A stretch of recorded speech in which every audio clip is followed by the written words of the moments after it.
Afriland First Group fédère les investissements d'un ensemble d'Africains au sein des banques Afriland First Bank, reparties à travers le monde depuis 1987, date à laquelle la première banque de ce modèle a vu le jour au Cameroun. L'arrivée d'Afriland First Bank au Mali pourrait transformer le secteur bancaire en encourageant la concurrence. Afriland Bank est d'abord basée au Cameroun. C'est une banque d'abord camerounaise et ensuite panafricaine. Mais je pense que c'est une bonne nouvelle qui est la bienvenue pour le paysage bancaire malien et de l'Union économique et monétaire ouest-africaine, les 8 pays qui ont en partage le franc CFA en Afrique de l'Ouest. Vous savez, dans l'UEMOA actuellement, en fait depuis décembre 2022, il y a 156 banques et établissements financiers. Et le Mali est l'un des pays les moins bien lotis. Nous sommes à égalité avec le Togo, avec 17 banques et établissements financiers. Et vous savez, avec ces institutions financières, cela permet d'accélérer la croissance économique et permettre aux entreprises et aux ménages d'avoir accès au crédit pour la consommation, mais aussi les investissements.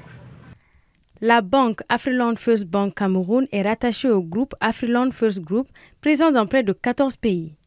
En effet, depuis 2008, d'autres acquisitions ont été effectuées au Libéria, en Zambie, en Guinée, au Soudan du Sud, au Burkina Faso et en Côte d'Ivoire. Ce nouvel acteur pourrait inciter les banques existantes à améliorer leurs services et à innover pour garder leur part de marché. L'impact de cette implantation sera crucial pour moderniser les pratiques bancaires et répondre aux exigences croissantes des clients. Vous savez, plus il y a d'offres, plus c'est avantageux pour le client. Parce que vous savez, évidemment, le taux directeur de la banque centrale, c'est-à-dire le taux auquel la banque centrale prête de l'argent aux banques commerciales est connu. Mais les banques, en fonction de leur marge, font des crédits à leurs clients. Donc, plus il y a de banques, plus il y a de marge de manœuvre pour le client et des avantages pour que la concurrence joue et que le crédit soit moins cher et plus efficace pour le client.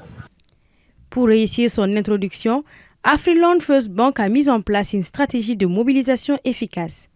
Grâce à des partenariats financiers solides et une planification rigoureuse, la banque a réussi à acquérir les fonds nécessaires pour développer ses opérations au Mali.